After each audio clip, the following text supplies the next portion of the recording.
Bonjour à tous, je vous fais une petite vidéo aujourd'hui pour vous parler du petit souci que j'ai eu là. Donc j'ai introduit les saumons de fontaine hier matin. Et donc ce matin, je suis venu voir si tout le monde allait bien, donc il n'y avait pas de souci particulier. Puis en fin de matinée, j'ai été voir dans le bassin puisard pour voir quel niveau j'avais par rapport à mes traits qui sont sur le côté du bassin. Et en fait, quand j'ai regardé au niveau des traits, il y avait un saumon de fontaine qui était dans ce bassin-là. Donc je me suis demandé comment il avait fait, puisque il peut pas passer dans le tuyau de 40. Donc ça paraissait compliqué forcément.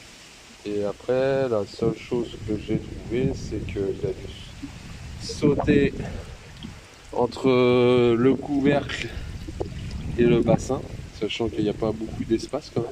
Quand c'est fermé, c'est pas énorme. Et glisser ici entre deux et aller sauter, revenir par là et glisser dans le bassin là. Je ne vois que cette possibilité là. Et donc la grosse surprise, c'est qu'en fait il n'y en avait pas un, mais il y en avait quatre.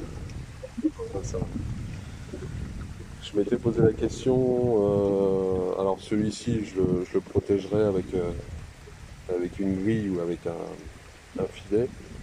Et en fait sur ce bassin là, je m'étais dit il est tellement haut que moi je pensais qu'avec le couvercle ça allait le faire avec les renforts qu'il y avait sur la porte. Mais je me rends compte que non, donc là il faut que je fasse quelque chose tout de suite.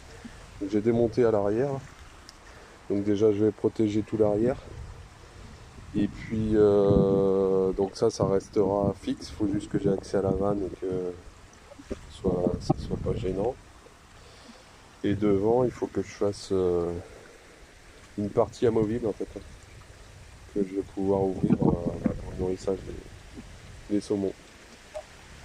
Voilà, bah, je vous tiens au courant, il y a beaucoup de vent là aujourd'hui, donc j'ai pas trop envie que les couvercles claquent, donc je vais arrêter là, puis je vais reprendre la sécurisation des bassins. Allez, à plus!